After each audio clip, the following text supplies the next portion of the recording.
اعوذ باللہ من الشیطان الرجیم بسم اللہ الرحمن الرحیم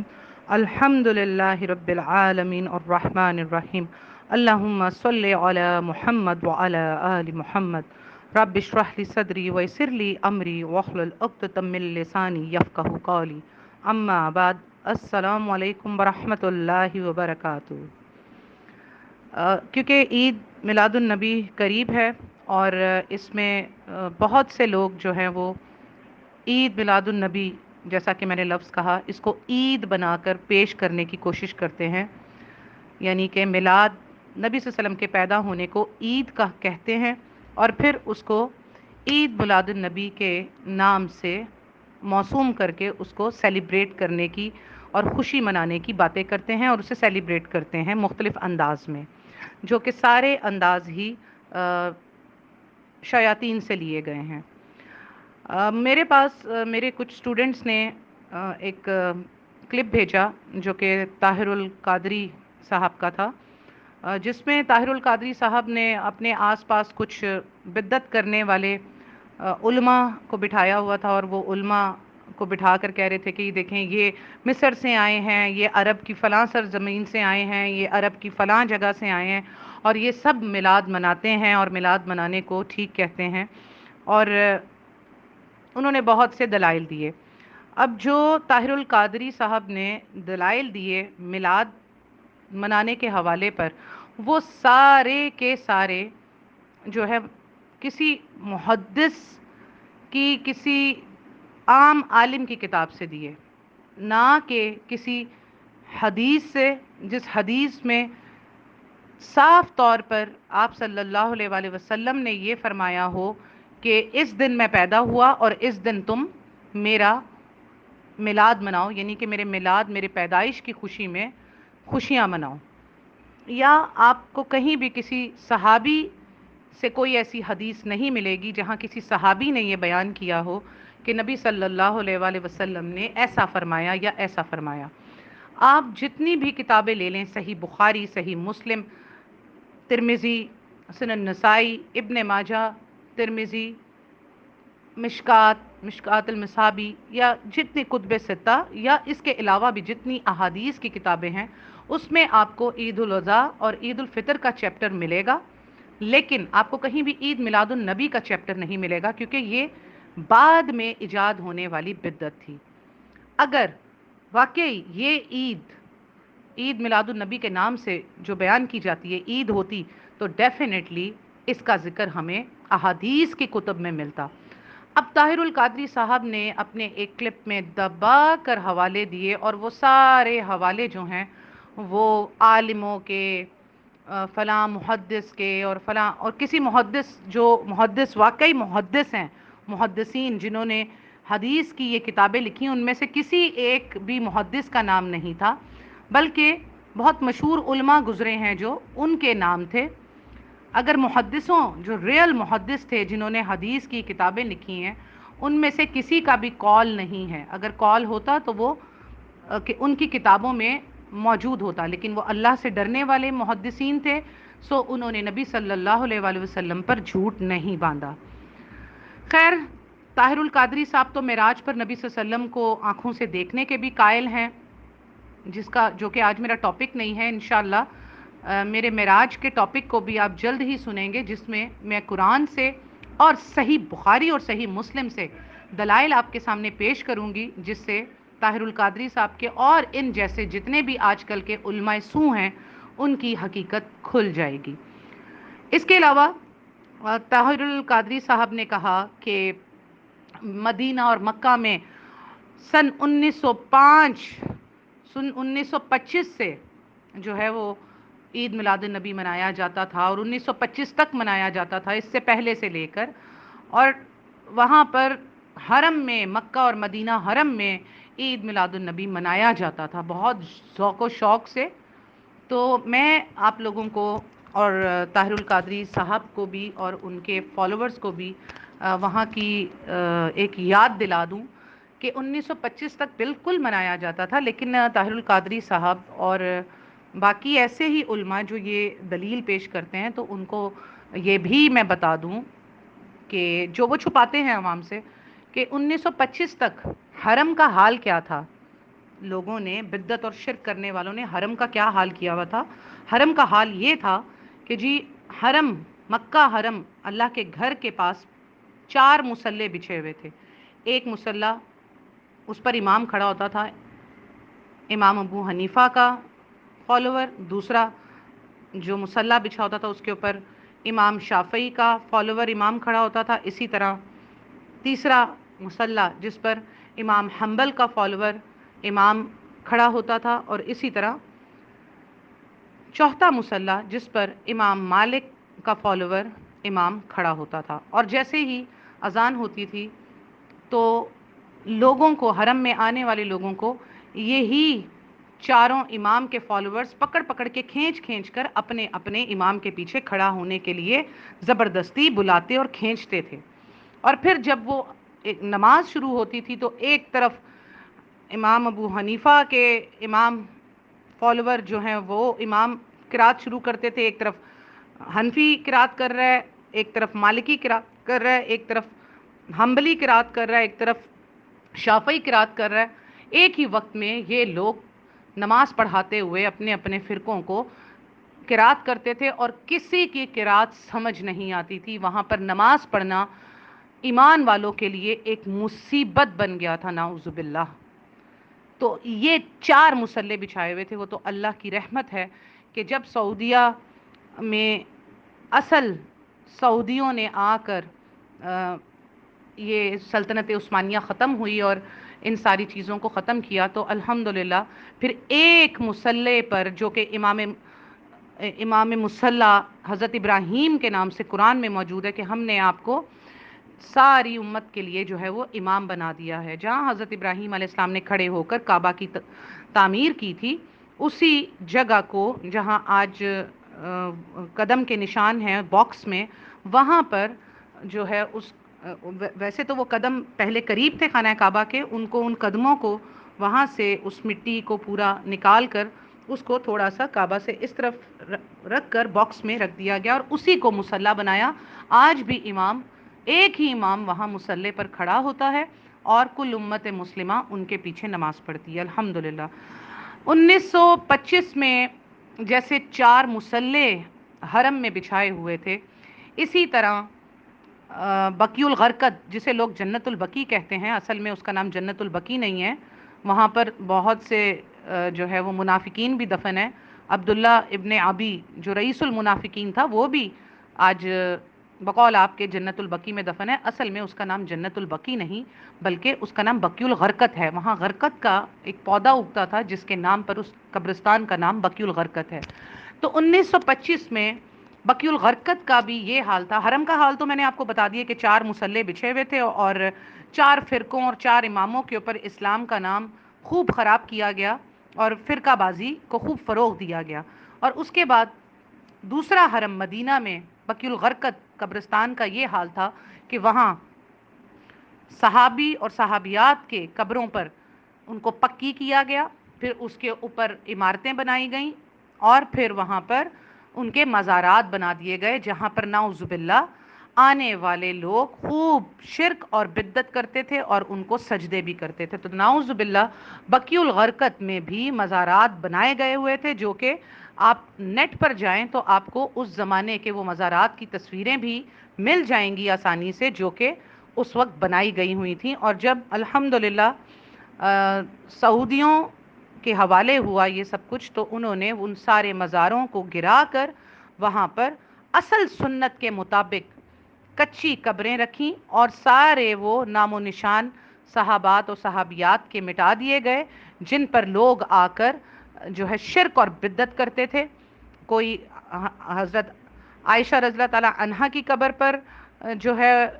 روتا پیتا اور منتیں مانتا تھا اور کچھ حضرت بی بی فاطمہ کی قبر پر آ کر ماتم کرتے تھے. تو وہ سارے نشانات مٹا دیے گئے اور اس شرک اور بدعت کو ختم کر دیا گیا الحمدللہ، جو آج تک ختم ہے الحمدللہ. بہرحال سعودی عرب میں اس وقت جو معاملات ہو رہے ہیں وہ اختلاف ایک الگ بات ہے جو کہ آج میرا موضوع نہیں. تو کوئی سعودی عرب کے لیے کوئی ایسی بات نہیں ہے کہ وہ وہاں پر شرک اور بدعت دوبارہ نہیں ہوگا. آنے والے قیامت کے قریب احادیث موجود ہیں بخاری مسلم میں کہ وہاں ذوالحلفہ کی عورتیں مٹکتے ہوئے دوبارہ بتوں کی پرستش کریں گے، اور بخاری اور مسلم میں ہی موجود ہے کہ خانہ کعبہ کو گرا دیا جائے گا اور اسے گرانے والا پتلی پنڈلیوں والا ایک حبشی ہوگا۔ تو یہ جو طاہر القادری صاحب نے بڑے فخر سے یہ جو کہا کہ جی وہاں پر تو پہلے میلاد منایا جاتا تھا اور حرم میں میلاد منانے والے ہوتے تھے، تو ڈیفینیٹلی وہاں پر باقی یہ سب کام بھی ہوتے تھے، اسی کڑی کی بدعت جو ہے وہ میلاد بھی تھا جو کہ وہاں پر منایا جاتا تھا۔ باقی الحمدللہ میں خود 12 ربیع الاول والے دن جو ہے عمرہ کرنے کے لیے پہنچی، اور پھر میں مدینہ میں بھی موجود تھی، اور الحمدللہ میں نے وہاں پر کوئی شرک اور بدعت نہیں دیکھا۔ الحمدللہ 2013 کی بات ہے جب میں وہاں پہنچی، اور 12 ربیع الاول والے دن ہی میں پہنچی، تو الحمدللہ اب وہاں پر شرک اور بدعت سے پاک ہیں یہ دونوں حرم۔ البتہ جو چھوٹی موٹی حرکتیں وہاں پر اب شیاطین کے ذریعے سے اور فرقوں کے وہاں پہنچنے کی وجہ سے جو شروع ہو چکی ہیں، اللہ بہتر جانتا ہے، کیونکہ قیامت کے قریب واپس اس سرزمین کا حال واپس شرک اور بدعت کی طرف لوٹ آئے گا، اور اب ہم اس زمانے میں ہیں، وہ زمانہ بہت قریب ہے، آخر کار کعبہ بھی گرا دیا جائے گا، کیونکہ یہ صحیح مسلم اور صحیح بخاری کی احادیث ہیں۔ تو یہ طاہر القادری صاحب کے سارے کہنے کہ جی وہاں پر یہ پہلے منائے جاتے تھے، تو اور انہوں نے کہا کہ اب بھی گھروں کے اندر جو ہے وہ میلاد منائے جاتے ہیں، تو جی بالکل منائے جاتے ہیں۔ میلاد کیا، وہاں پر جو شیعہ رافضی ہیں وہ اپنے گھروں کے اندر باقاعدہ مجلسیں بھی کرتے ہیں اور ماتم بھی کرتے ہیں، اور ایک علاقہ ہے سعودی عرب میں ایسا جہاں پر عربی اہل سنت کے لوگ بھی جانے سے ڈرتے ہیں، وہاں پر شیعوں کا اتنا زیادہ اپنا ایک بنایا ہوا علاقہ ہے جہاں پر وہ غنڈہ گردی کے ساتھ رہتے ہیں۔ سو یہ کوئی دلیل نہیں ہے کہ لوگ اپنے گھروں کے اندر میلاد منا رہے ہیں تو یہ قرآن و حدیث کی دلیل ہو گئی، ایسا کوئی معاملہ نہیں ہے۔ اچھا، اب ہم آپ کو یہ بھی بتا دیں کہ میلاد منانے کی یہ جو بدترین بدعت ہے یہ کب شروع ہوئی اور کس نے شروع کی۔ اصل میں میلاد منانے کا جو رواج ہے وہ 600 ہجری میں مظفر نامی ایک بادشاہ نے شروع کی، اور وہ بھی آپ کو پتہ ہے کہ بادشاہوں کے پاس بہت سے علماء آتے تھے انعام و اکرام کی لالچ میں، اور آ کر کبھی ان کو شاعریاں سناتے تھے اور کبھی ان کے لیے بڑے تعریفی کلمات کہتے تھے، اور جو دین کی باتیں ہوتی تھی وہ بھی بتاتے تھے جو ان کے پاس ٹوٹا پھوٹا علم تھا برحال، اور وہ کوئی نہ کوئی فرقے سے ہی تعلق رکھتے تھے،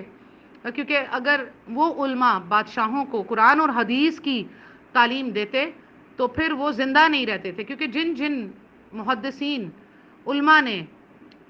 جب قرآن و حدیث پیش کیا ہے تو ان علماء کو، ان محدثین کو جیل میں قید کیا گیا، ان کے بازو کٹوا دیے گئے ہیں اور ان کے ساتھ بہت ہی برا سلوک کیا گیا ہے۔ تو وہ ایک انون عالم کو بلایا، کوئی انون عالم ہے جس کو کوئی جانتا بھی نہیں ہے پوری تاریخ میں، اور اس نے جو ہے وہ بادشاہ نے بلایا اور اس نے کہا کہ نبی صلی اللہ علیہ وسلم کب پیدا ہوئے، تو اس نے کہا جی 12 ربیع الاول کو، تو اس نے کہا اچھا تو پھر ہم اس کا جشن منائیں گے۔ تو اس عالم نے کہا کہ جی بالکل آپ اس دن کھانے پکوائیں اور خوب کھانے بانٹیں اور ایک محل میں ایک جو ہے وہ سخاوت کا اپنا جو ہے معاملہ دکھائیں۔ تو اس بادشاہ نے اس عالم کے کہنے پر، جب اس کو پتہ چل گیا کہ اچھا وہ 12 ربیع الاول کا دن ہے، جبکہ پوری امت میں اختلاف ہے کہ 12 ربیع الاول ہی ایگزیکٹلی وہ دن نہیں ہے جس دن نبی صلی اللہ علیہ وسلم پیدا ہوئے، کیونکہ اس بارے میں کوئی حدیث موجود نہیں ہے، کیونکہ جب نبی صلی اللہ علیہ وسلم پیدا ہوئے تو وہ عام الفیل کا سال تھا، وہ سال جس میں خانہ کعبہ پر چڑھائی کرنے کے لیے ابرہہ نے اپنے ہاتھیوں کا لشکر بھیجا تھا، تو اسے عام الفیل کا، تو پہلے زمانے میں کوئی حادثہ ہو جاتا تھا یا کوئی بڑا واقعہ ہوتا تھا تو اس کے حساب سے باتوں کو یاد رکھا جاتا تھا۔ تو نبی صلی اللہ علیہ وسلم جب پیدا ہوئے تو کسی کو اس وقت نہیں پتا تھا کہ یہ پیدا ہونے والا بچہ نبی ہے۔ البتہ کچھ احادیث ہیں جو حسن درجے کی ہیں، جس میں کہ آپ کی والدہ بی بی آمنہ نے خواب دیکھا کہ جب حضرت بی بی آمنہ پریگننٹ تھی تو انہوں نے خواب دیکھا کہ ایک نور ہے جس سے کہ زمین و آسمان روشن ہو گئے ہیں۔ البتہ یہ خواب تھے اور یہ درج ہیں، لیکن آپ صلی اللہ علیہ وسلم کے پیدا ہونے پر نہ بی بی آمنہ کو پتا تھا کہ یہ اللہ کے رسول ہیں، نہ عبد المطلب کو پتا تھا، نہ ابو طالب کو پتا تھا، کسی کو نہیں پتا تھا۔ تو البتہ اس وقت جو ہے بیٹوں کے پیدا ہونے پر کفار کے لوگ غلام آزاد کیا کرتے تھے، جیسے کہ ابو لہب نے بھی صوبیہ نام کی لونڈی کو آزاد کیا۔ تو یہ کوئی دلیل نہیں ہے، نہ اس وقت کسی نے تاریخ نوٹ کی، اس لیے پوری امت مسلمہ میں اس بات پر اختلاف ہے آج تک کہ 12 ربیع الاول ہی کنفرم ڈیٹ نہیں ہے جس پہ نبی صلی اللہ علیہ وآلہ وسلم پیدا ہوئے۔ سو کسی حدیث کے موجود نہ ہونے پر ہو بھی نہیں سکتی، تو یہ اس بات پر بھی اختلاف ہے۔ تو یہ جو کہا جاتا ہے کہ 12 ربیع الاول ہی پیدائش کا دن ہے، کچھ لوگ کہتے ہیں 8 ربیع الاول ہے، کچھ لوگ کہتے ہیں 9 ربیع الاول ہے، کچھ لوگ تو 17 اور 19 ربیع الاول کو بھی نبی صلی اللہ علیہ وسلم کی پیدائش کا دن کہتے ہیں۔ بہرحال اب ہم آتے ہیں جس میں طاہر القادری صاحب نے اور بھی کچھ علماء سو جنہوں نے یہ کوشش کی کہ اس کو قرآن سے ثابت کیا جائے، کیونکہ حدیث میں تو کچھ ہے نہیں ایسا، تو انہوں نے کہا کہ چلیں قرآن کی آیات کو توڑ مروڑ کر لوگوں کو بیوقوف بنانے کے لیے قرآن کا نام اور آیتیں بتائی جائیں تاکہ لوگ یہ سمجھے کہ واہ جی یہ تو قرآن میں دلیل ہے باقاعدہ میلاد کی۔ تو میں وہ آیتیں سارے آپ کے سامنے بیان کرنا اپنا حق سمجھتی ہوں۔ بدعت کرنے والے قرآن سے دلیل پیش کرتے ہیں کہ ویسے تو لوگ ایک آدھی دلیل پیش کرتے ہیں، لیکن میں ان تمام علماء کی وہ ساری دلیلیں پیش کروں گی جو وہ اللہ سے ڈرے بغیر قرآن سے پیش کرتے ہیں، انہیں اللہ کا خوف نہیں ہے۔ لیکن میرا حق ہے کہ میں آپ تک قرآن کی ان آیات کے نمبر، ان کے نام اور ان آیات کو پڑھ کر آپ کو بتاؤں کہ اصل معاملہ اصل میں قرآن میں کیا لکھا ہے۔ تو بدعت کرنے والے پہلی دلیل دیتے ہیں سورہ آل عمران سے، آیت نمبر 164، جس کا ترجمہ یہ ہے کہ بے شک مسلمانوں پر اللہ تعالیٰ کا بڑا احسان ہے کہ انہی میں سے ایک رسول ان میں بھیجا جو انہیں اس کتاب کی آیتیں پڑھ کر سناتا ہے اور انہیں پاک کرتا ہے اور انہیں کتاب اور حکمت سکھاتا ہے، یقیناً یہ سب پہلے کھلی گمراہی میں تھے۔ اب میں آپ لوگوں سے پوچھتی ہوں، اس میں کہاں پر اللہ تعالیٰ نے یہ فرمایا کہ نبی صلی اللہ علیہ وآلہ وسلم 12 ربیع الاول کو پیدا ہوئے ہیں تو اے ایمان والوں مسلمانوں تم سب خوشیاں مناؤ؟ اس میں اللہ تعالیٰ نے سیدھی سی بات کہی، اور اصل تعریف اس میں اللہ تعالیٰ نے قرآن کریم کی کیا کی؟ رسول کی جس پر یہ قرآن نازل ہوا اس کی تعریف، اور اس کتاب کی تعریف جس سے نبی صلی اللہ علیہ وسلم لوگوں کو آیتیں پڑھ کر اس قرآن کی انہیں پاک کرتے ہیں اور انہیں اس کتاب کی آیتوں سے حکمت سکھاتے ہیں، کیونکہ یہ لوگ پہلے کھلی گمراہی میں تھے۔ تو اب آپ خود اندازہ کر لیجئے کہ اس آیت میں کہاں پر یہ ذکر ہے کہ آپ نبی صلی اللہ علیہ وسلم 12 ربیع الاول کو پیدا ہوئے اور یہ عید کا دن ہے اور اسے عید میلاد النبی منا کر آپ منائیے۔ آئیے دوسری دلیل کی طرف، جو کہ بدعت کرنے والے زبردستی نبی صلی اللہ علیہ وسلم کی پیدائش کو عید میلاد النبی کہنے والے جو پیش کرتے ہیں قرآن کی دوسری دلیل، وہ ہے سورہ مائدہ آیت نمبر 114، جس کا ترجمہ ہے عیسیٰ ابن مریم نے دعا کی کہ اے اللہ ہمارے پروردگار ہم پر آسمان سے کھانا نازل فرما کہ ہمارے لیے یعنی ہم میں سے جو اول ہیں اور جو بعد کے ہیں سب کے لیے ایک خوشی کی بات ہو جائے اور تیری طرف سے ایک عید یعنی نشانی ہو جائے تو ہم کو رزق عطا فرما دے اور تو سب عطا کرنے والوں سے بہتر ہے۔ اب انہوں نے اس آیت میں عربی میں لفظ عید دیکھ لیا تو انہوں نے کہا کہ چلو اب اس آیت کو استعمال کرتے ہیں عید میلاد النبی بنانے کے لیے۔ تو جیسا کہ آپ کو میں نے ترجمہ بتایا ہے کہ حضرت عیسیٰ نے اللہ سے دعا کی، ٹھیک ہے، اور کہا کہ اللہ، ان کے کچھ حواریوں نے کہا کہ اگر آسمان سے اللہ ہمیں اس وقت کھانا نازل کر کے دے دے تو ہم جو ہے نا وہ اور پکے ایمان والے ہو جائیں گے، آنکھوں سے اس کا مشاہدہ کر لیں گے، تو ہم میں سے جو اول ہیں اور جو بعد کے بھی آنے والے لوگ ہوں گے تو ان سب کے لیے یہ ایک خوشی یعنی عید کا دن ہو جائے گا، ایک نشانی ہو جائے گی۔ اب اس آیت مائدہ 114 کو یہ لوگ پیش کرتے ہیں۔ اب یہاں پر کوئی حضرت عیسیٰ کی پیدائش کا دن نہیں ہے، یہاں پر حضرت عیسیٰ کو کہا جا رہا ہے کہ ہمیں ایک نشانی دکھا دیں۔ مائدہ، سورہ مائدہ، مائدہ کا مطلب ہوتا ہے کھانا، تو یہ پوری سورت کھانے کے اوپر ہی اتری ہے جس میں کہ حرام اور حلال کھانے بھی بتا دیے گئے ہیں، ٹھیک ہے۔ تو یہ حضرت عیسیٰ کی ایک دعا تھی کہ آپ ہمیں ایک نشانی کے طور پر، ان کے حواریوں نے کہا کہ ہمیں ایسی نشانی دکھا دیں حضرت عیسیٰ کو، تو حضرت عیسیٰ نے یہ اللہ تعالیٰ سے دعا کی۔ اچھا، اب سورہ مائدہ کی آیت نمبر 15 آپ کو نہیں بتائی جاتی، اس سے اگلی آیت یا یہ 114 ہے، تو سورہ مائدہ کی آیت نمبر 115 میں اللہ کیا فرما رہا ہے، سنیے۔ سورہ مائدہ 115، حق تعالیٰ نے ارشاد فرمایا کہ میں وہ کھانا تم لوگوں پر نازل کرنے والا ہوں، پھر جو شخص تم میں سے اس کے بعد ناحق شناسی کرے گا تو میں اس کو ایسی سزا دوں گا کہ وہ سزا دنیا جہان والوں میں سے کسی کو نہ دوں گا۔ اب یہاں اللہ تعالیٰ نے یہ ارشاد فرما دیا کہ اگر میں نے یہ نشانی تمہیں دکھا دی، اچھا یہ بات الگ ہے کہ وہ نشانی دکھائی یا نہیں دکھائی، اس کا ذکر نہیں آیا قرآن میں، تو اللہ تعالیٰ نے کہا کہ اگر میں نے یہ نشانی تم پہ دکھا دی اور وہ کھانا تم پر نازل کر دیا، تو پھر اگر اس کے بعد جو تم میں سے مکرا تو پھر اس کو میں ایسی سزا دوں گا کہ وہ سزا دنیا جہان والوں میں سے کسی کو نہ دوں گا۔ اب یہی بات ان پر بھی لاگو ہوتی ہے جو آج عید میلاد النبی کی باتیں کرتے ہیں، کیونکہ جب آیت نمبر 114 میں کہیں نبی صلی اللہ علیہ وسلم حضرت عیسیٰ کی ولادت کی بات کی خوشی نہیں بتائی جا رہی، بلکہ وہ آسمان سے کھانا نازل ہونے کی خوشی کو عید کا دن کہا جا رہا ہے۔ عید یعنی نشانی، عید یعنی کہ پلٹ کرانے والا، اس کے اتنے معنی ہیں۔ تو آپ مجھے بتائیے کہ کیا عیسائی جو عید مناتے ہیں، کرسمس، وہ کھانے پینے کے آسمان سے نازل ہونے کے اوپر مناتے ہیں یا حضرت عیسیٰ علیہ السلام کی پیدائش کے لیے مناتے ہیں؟ obviously آپ سب اچھی طرح جانتے ہیں کہ وہ حضرت عیسیٰ کی پیدائش اپنی طرف سے ہی 25 دسمبر کو بنا کر، عید کا دن بنا کر اسے پیش کرتے ہیں اور سیلیبریٹ کرتے ہیں، جبکہ بائبل میں 25 دسمبر کا کوئی ذکر نہیں ہے کہ وہ حضرت عیسیٰ کی پیدائش کا دن ہے۔ تو پھر یہاں پر ان پر تو یہ بات حق اللہ تعالیٰ نے فرما دیا کہ اگر وہ کھانا تم کو آسمان سے لا کر دکھا دیا گیا، کھلا دیا گیا، اور اس کے بعد اگر تم لوگوں نے حق شناسی کی یعنی کہ حق کو نہ مانے، تو پھر تمہیں ایسی سزا دوں گا جو دنیا جہان والوں میں سے کسی کو نہیں دی۔ تو انہوں نے تو وہی کیا کہ انہوں نے اس دن کو، جس کو عید بنانا چاہیے تھا، اسے عید بنانے کی جگہ نبی حضرت عیسیٰ کی پیدائش کو عید کا دن بنا دیا۔ تو اب انہیں تو وہ سزا ملے گی جو قرآن میں اللہ نے کہا ہے کہ جو دنیا اور جہان والوں میں سے کسی کو نہ دی ہوں گی۔ اور اب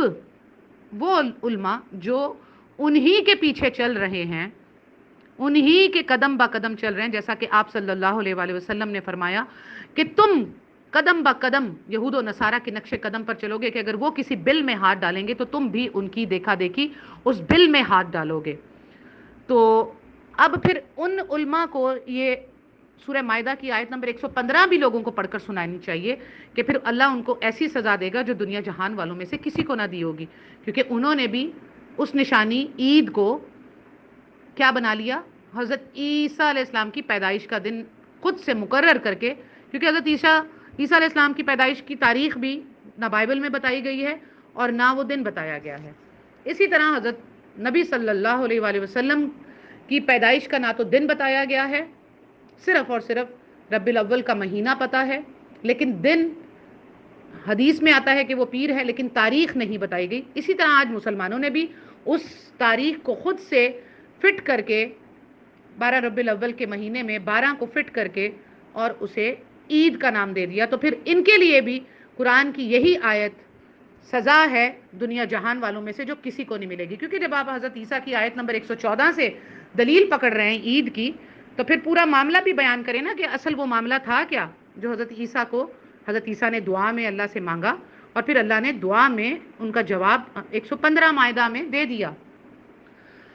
اب عیسائیوں نے اس دن کو عید نہیں بنایا بلکہ حضرت عیسیٰ علیہ السلام کی پیدائش کو 25 دسمبر بنا کر عید بنا لیا، جس کا ذکر بائبل میں بھی موجود نہیں ہے۔ تو مسلمانوں نے بھی ان کے دیکھا دیکھی 12 ربیع الاول کو عید میلاد النبی بنا لیا، جس کا کوئی حکم نہ تو اللہ اور رسول صلی اللہ علیہ وسلم نے دیا اور کسی صحابہ کے عمل سے بھی یہ ثابت نہیں۔ جس آیت سے طاہر القادری صاحب اور بھی بہت سے علماء دلیل لے رہے ہیں تو اس سے اگلی آیت کو یعنی مائدہ 115 کو بھی بتائیں۔ اچھا، اس کے علاوہ پھر یہ اور قرآن سے جو دلیل دیتے ہیں سورہ انبیاء کی آیت نمبر 107، اور کہتے ہیں کہ ہم نے آپ کو یعنی نبی صلی اللہ علیہ وسلم کو ہم نے آپ کو تمام جہان والوں کے لیے رحمت بنا کر بھیجا۔ الحمدللہ، اللہم صلی علی محمد وعلی آل محمد۔ الحمدللہ، نبی صلی اللہ علیہ وآلہ وسلم تمام جہان والوں کے لیے رحمت ہیں، بے شک بے شک۔ لیکن اب اس آیت میں نہ تو 12 ربیع الاول یا پیدائش کا ذکر ہے اور نہ اسے منانے کا۔ اس بات سے کون سا مسلمان، چاہے وہ شرابی ہو، زناکار ہو، چور ہو، کوئی بد سے بدترین بھی مسلم ہو، وہ اس بات کا انکار نہیں کر سکتا۔ اس کا یہ ایمان ہے کہ نبی صلی اللہ علیہ وسلم کل جہانوں کے لیے رحمت بنا کر بھیجے گئے ہیں۔ یہ تو میں ایک گناہگار مسلمان کا معاملہ بیان کر رہی ہوں، چاہے اور وہ کسی بھی فرقے سے ہی ہو، چاہے وہ دیوبندی ہو، بریلوی ہو، اہل حدیث ہو، وہابی ہو، کوئی بھی ہو۔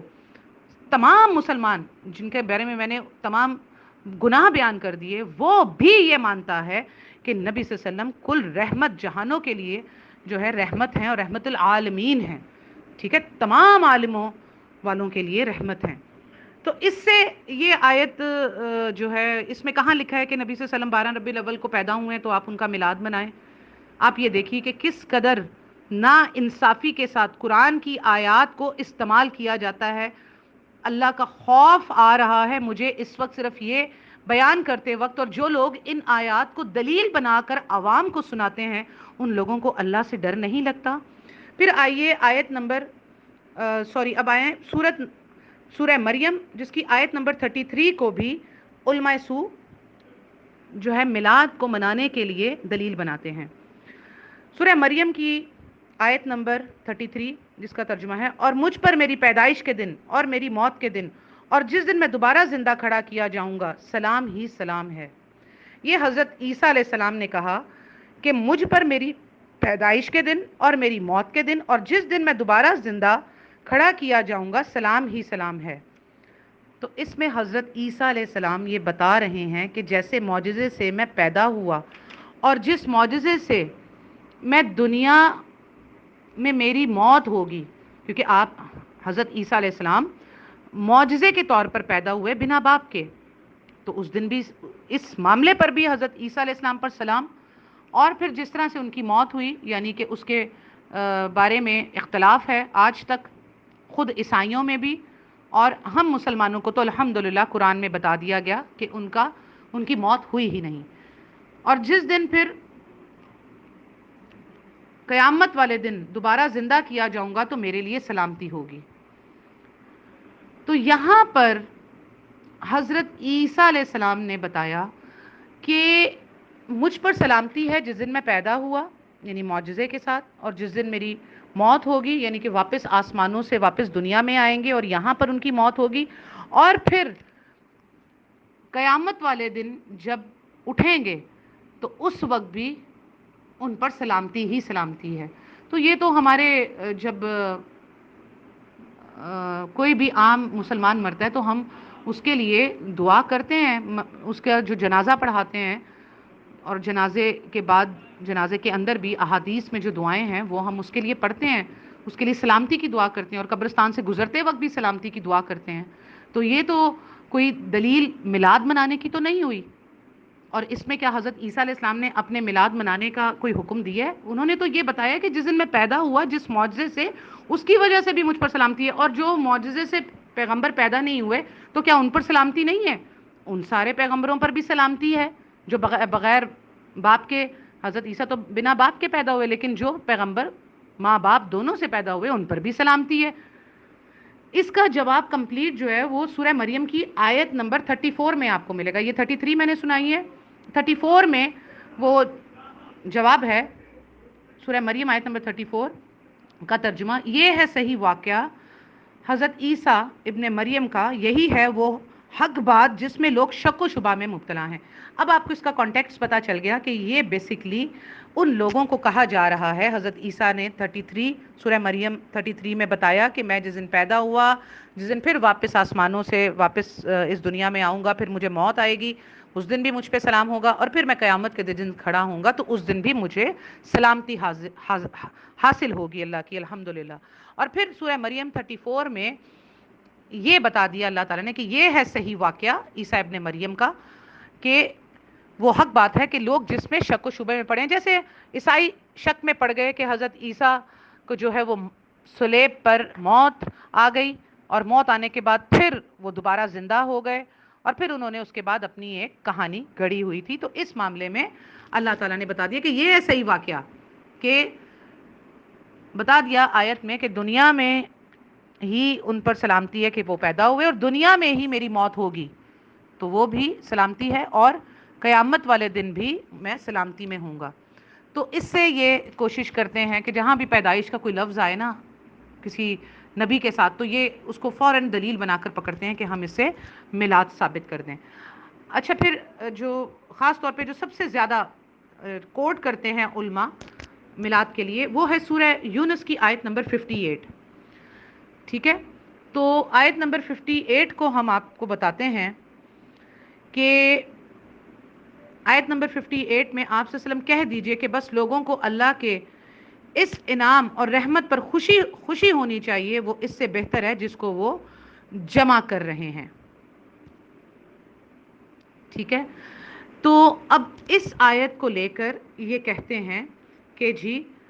یہ دیکھیں نا، آپ صلی اللہ علیہ وسلم کو کہا جا رہا ہے کہ کہہ دیجئے بس لوگوں کو اللہ کے اس انعام اور رحمت پر خوش ہونا چاہیے، وہ اس سے بہتر ہے جس کو جمع کر رہے ہیں۔ اگر آپ اس آیت سے ایک آیت پہلے پڑھیں گے نا، سورہ یونس کی 58 ہے نا جس کو دلیل بناتے ہیں،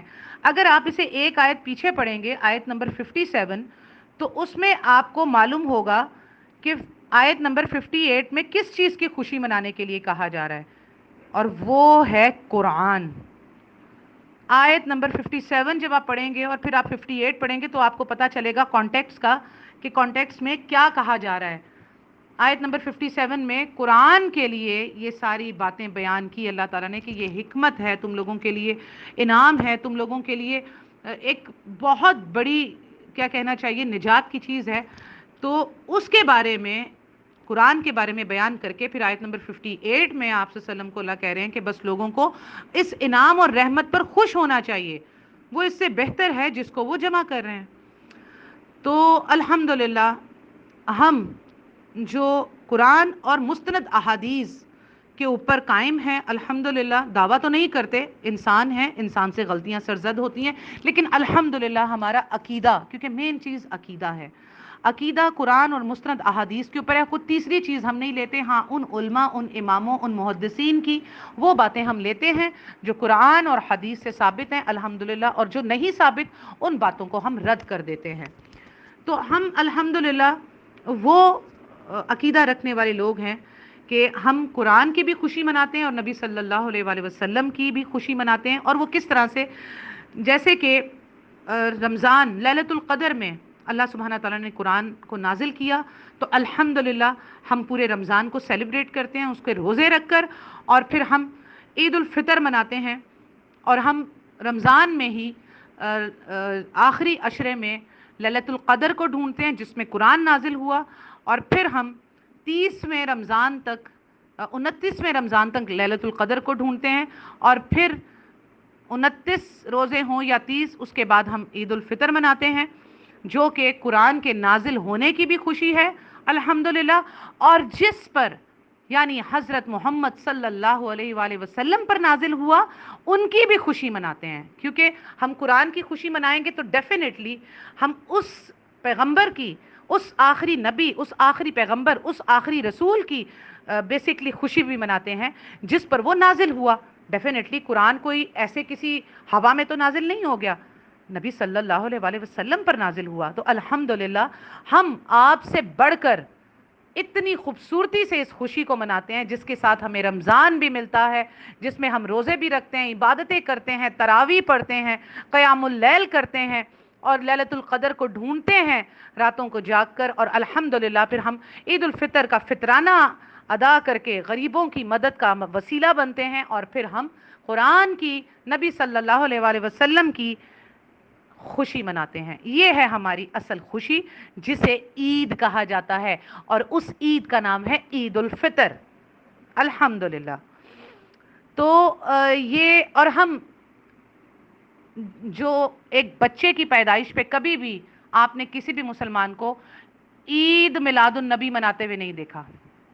یا عید مناتے ہوئے نہیں دیکھا۔ ہمیں نبی صلی اللہ علیہ وآلہ وسلم نے بچے کی خوشی میں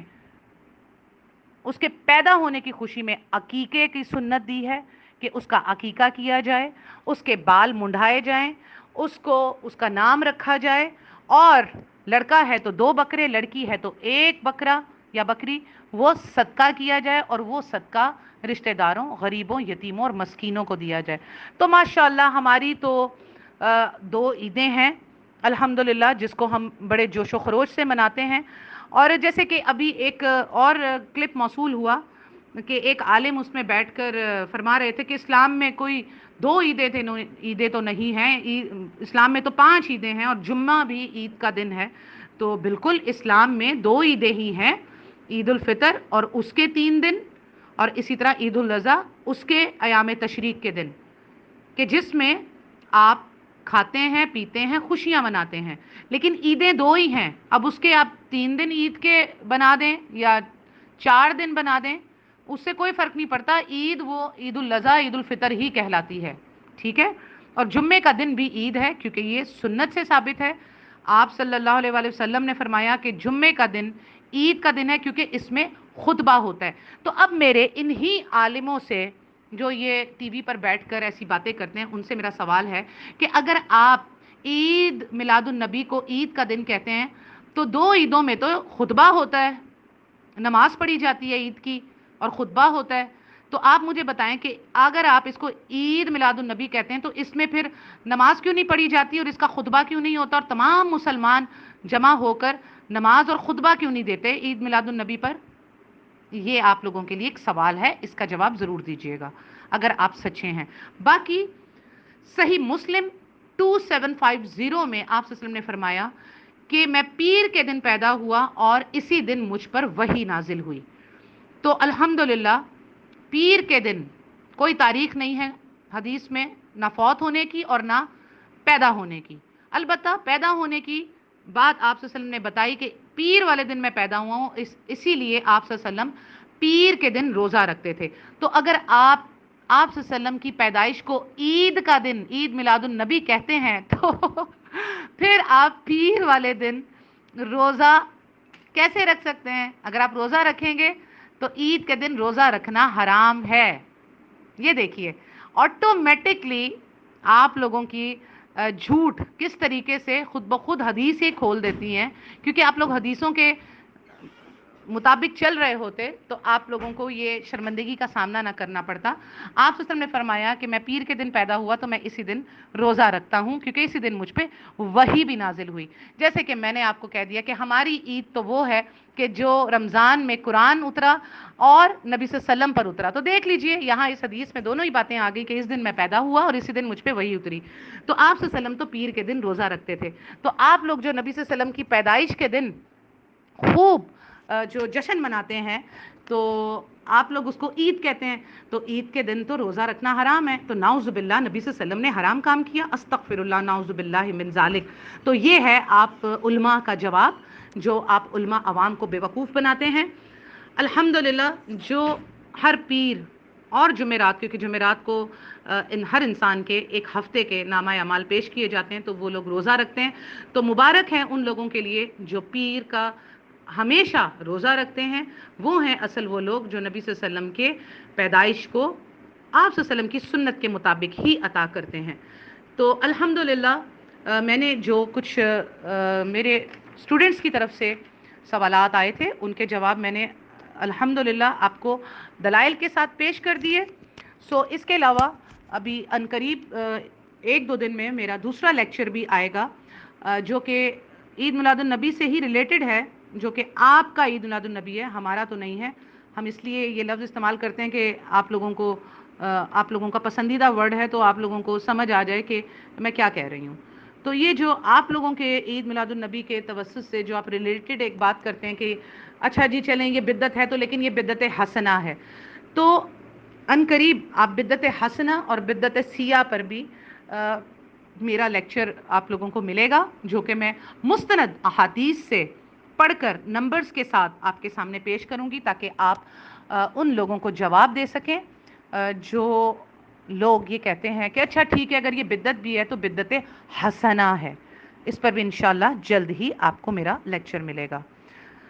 دعا کرتی ہوں کہ جو مسلمان اس وقت اس بدعت میں اور اس ایک ایسی انوویشن میں مبتلا ہیں، اللہ سبحانہ تعالیٰ ان کو سیدھا راستہ دکھائے، اور اللہ سبحانہ تعالیٰ جو لوگ اس بدعت سے بچے ہوئے